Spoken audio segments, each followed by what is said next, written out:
चिंचवड महापालिका निवडणुकीमध्ये 2 दादांमध्ये सामना रंगलाय। पिंपरी चिंचवडच्या सभेतून काल अजित पवारांनी नाव न घेता चंद्रकांत पाटलांवर थेट निशाणा साधला होता।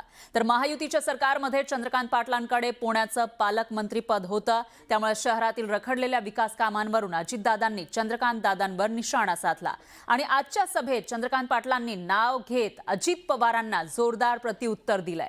त्यामुळे निवडणुकीमध्ये येत्या काळात हा वाद आणखी चिघळणार असल्याचं दिसतंय।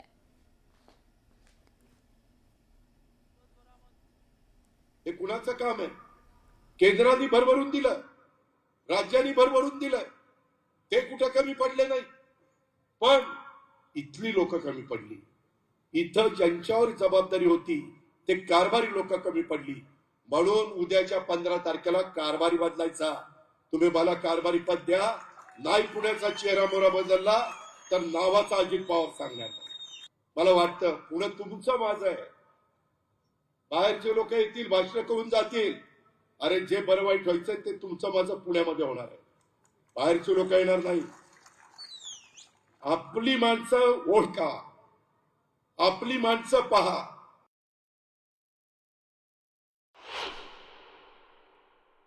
अजित दादा हे 5 वर्ष पिंपरी चिंचवडमध्ये आणि पुण्यामध्ये सरकार भाजपचं आहे आणि काही विकास झाला नाही असं म्हणाले।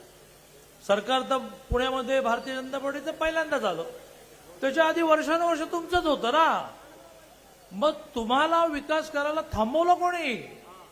तुमचे हात बांधले कोणी? 2004 ते 14 अजित पवार हे जिल्ह्याचे पालकमंत्री, 2019 ते 24 अजितदादा हे जिल्ह्याचे पालकमंत्री।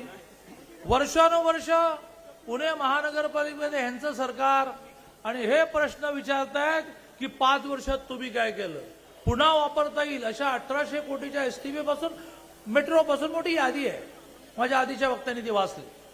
आणि त्यामुळे अजितदादा या शहरातली जनता खुळी नाही, तुम्हाला जबाब द्यावा लागेल की तुम्ही काय केलं। तुम्ही असतानाच्या काळामध्ये या शहरामधले फ्लायओव्हर ब्रिज तुम्ही केले, या शहरामध्ये मेट्रो तुम्ही केली,